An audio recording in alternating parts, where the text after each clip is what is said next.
Hey folks, what's going on? Bobby Barrack here from Bobby Barrack's Bass Class on YouTube. And you know what? I said, let me take the camera out today because I want to do some little bit of fall cranking out here in Northeast Texas. I was talking to my cousin Keith at the football game, and he says, I know where there's some crankbait fish right off the main lake in a little cove.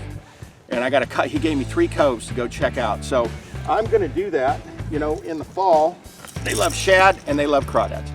So I'm going to find out which one they prefer today. Got the shallow crawdad in the Echo 175. Got the shallow shad right there.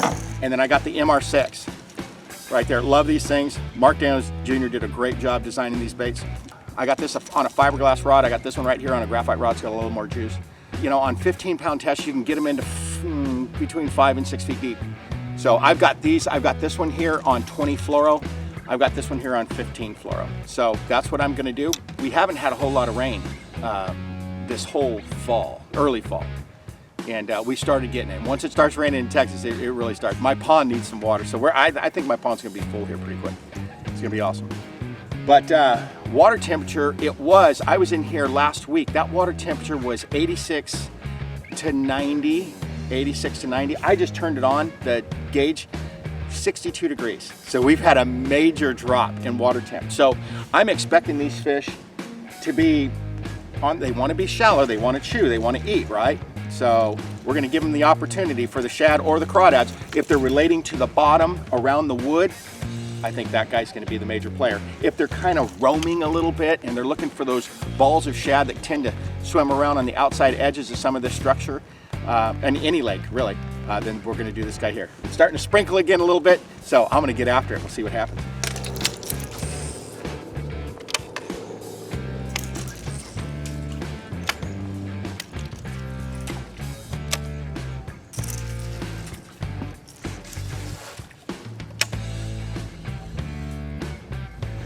Oh, I missed him. Doggone it. I bumped that piece of wood and that sucker jumped on it.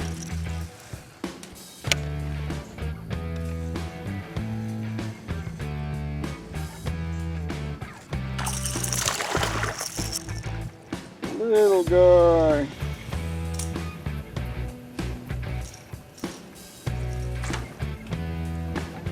Well, that wasn't very good, was it? Better stay out of these trees. I'm going to catch some snake bass. Yeah, I better learn how to cast so we don't have to deal with this.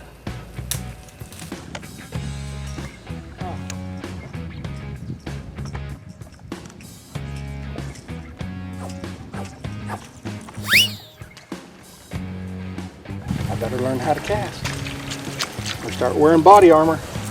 That MR6 is just such a perfect crankbait for this depth. That 2 to 6 foot. Some of these shallower little edges of these coves. Yep, that is some wood. There's a little bit of wood down there. When I bump that wood, I just stop. That MR6 is pretty buoyant. It'll back up.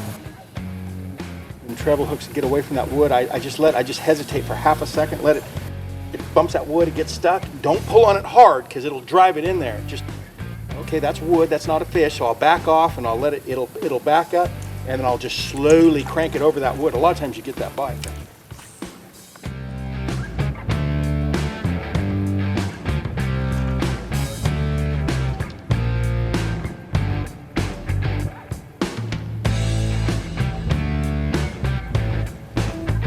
You know, that right there, a lot of times when you get that crankbait stuck, guys will get it stuck in there and they'll pull on it and they'll go, I'm stuck. Well, it's never gonna come out if you continue to put that much pressure on it.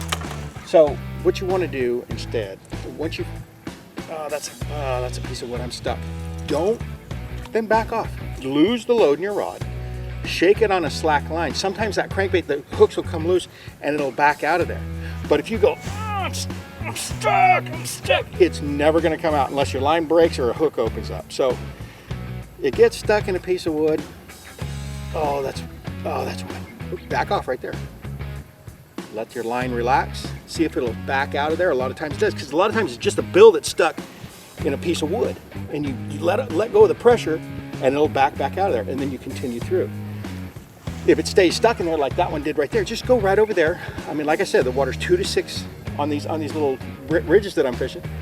Stick that rod tip down there and just lightly shake it, and a lot of times it'll jar loose and it'll come open, and that way you can save some of those MR6s. Or if you're one of them guys that likes to pull and break them off all the time, just send me an email with the GPS coordinates of where that little ridge is, and I'll go get me a bunch of the MR6s. No problem.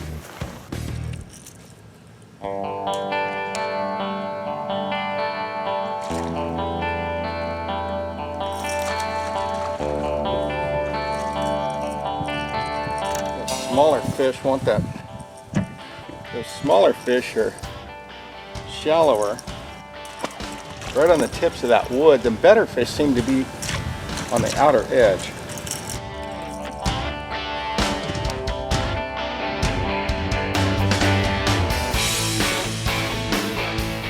Oh, boy, that sucker whacked that thing as soon as I stopped.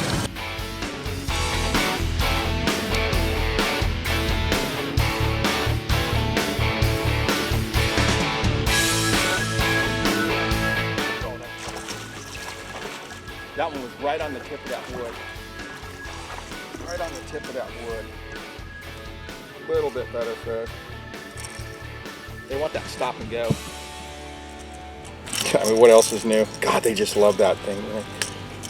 Stop, stop. Ooh, they just grab that thing. So cool. Raven red, can't go wrong with it.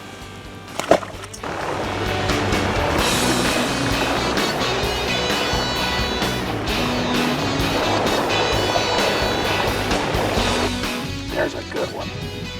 There's a good one. Doggone it, I just turned that. Oh, there she goes. Doggone it. I hadn't been bit for a while. And I turned that camera off. Doggone it, I'm going down this, I'm in this little cove right here, and I'm just pitching to the wood. I love doing this with that little echo. And this kind of cool, this duckweed, this duckweed's going to keep them really shallow. Got lots of wood in this little cove here, so I'm going to keep doing this. This is awesome. Boy, right at the base of that tree ought to be the deal.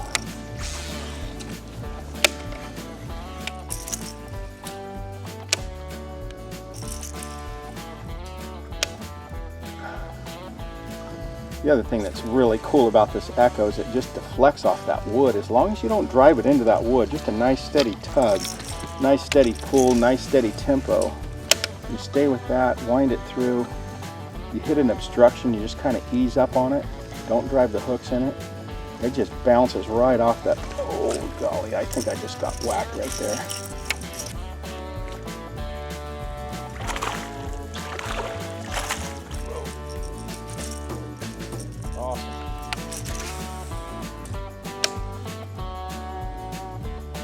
There he is. Look at that joker go. Oh, that is so cool. That is so cool. Come here, you.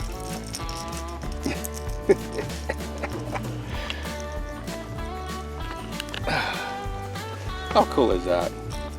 Cranking the duckweed. Cranking the duckweed. That one that I had on a little while ago was much better than that one. But hey, we'll take it. The thing is with this echo, I don't burn it. I think that the best tempo for this echo, I mean, whether I'm in Texas, California, wherever I'm throwing that thing, it just always seems like it's this right here. And it's got such vibration to this thing here. They really like that subtle. Right there. It's got that patented Bill Lewis sound. Right there. Every once in a while I get them doing this, but most of the time it's pause, pause. Awesome.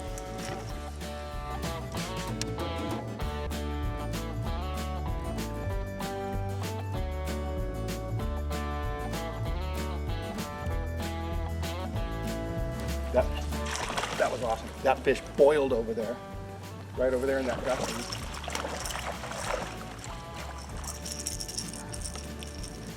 very, very cool. That fish just boiled over there on that side. And in this duckweed, you can hear it, but a lot of times you don't know where that boil was. But in this duckweed, it's so easy. When they boil, when they chase something to the surface, they leave a little bitty hole. You just look over there, identify the hole, throw past the hole, wind, stop, money.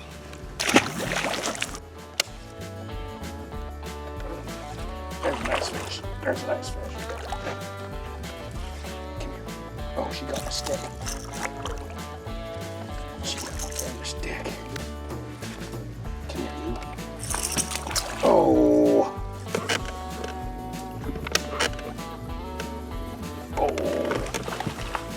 Come here, you. Yep, they're getting smaller again. They sure are fun to catch, though. I'll tell you what, though. I may get out of here. These guys seem like they're getting smaller.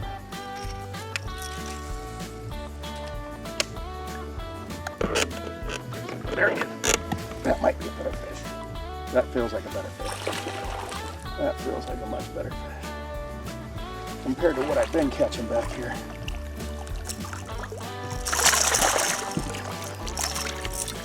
Come here, you. The further I come back in this cove, the smaller the fish we're getting. This is a decent fish, not a giant, but and I am staying with the Echo, and I'm not picking up the MR6 hardly at all, because most of this it's getting pretty skinny in here.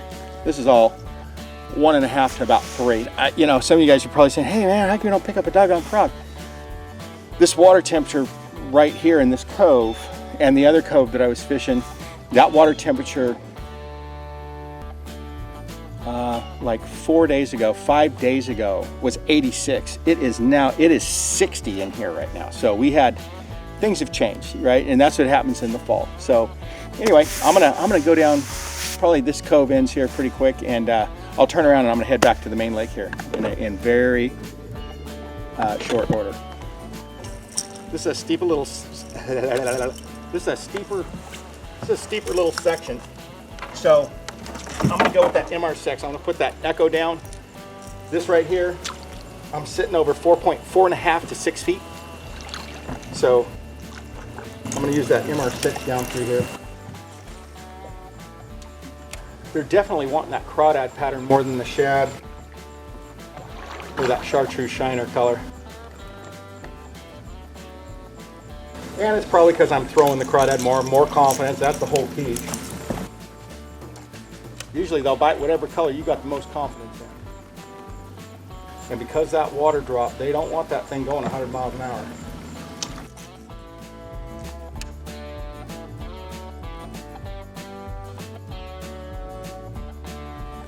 Oh, I missed your doggone. That was a good bite. Oh, that was a good bite. Doggone it. I jerked on it.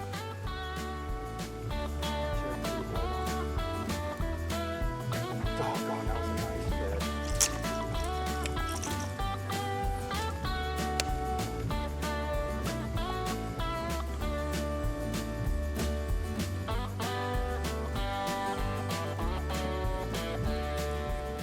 He came back and got it.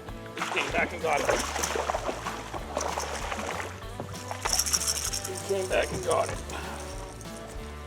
That fish right there, I missed him the first time.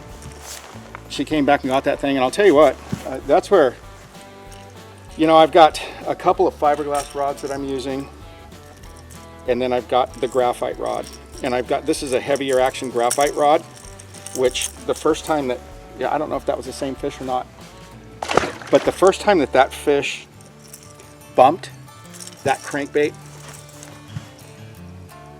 I swing on it. That's the one thing that I don't like about graphite rods for cranking, especially cranking shallow. You know, places like Rayburn, Gunnersville, Delta, Clear Lake, where you have to move a fish and you have to pop it out of the grass, you need a stouter rod. But when you're getting a lot of reaction bites around this wood, a lot of times you wind, boom, you feel that little tick, and it's just too responsive. Everything's too short, everything's just too quick, too fast. So that's why I do like the graphite, so that I can move them away from the wood once I get the bite, right? But it's going to cost you some bite. It's going to make it just a little bit too quick, especially a handsome guy like me. So don't do that. Sometimes they'll come back and bite it again like that one did.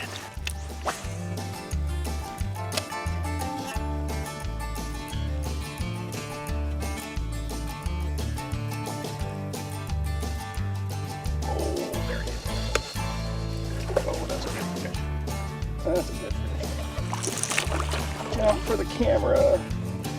Oh, see, we came back out towards towards the mouth of this cove. That's awesome. And where the water got a little deeper,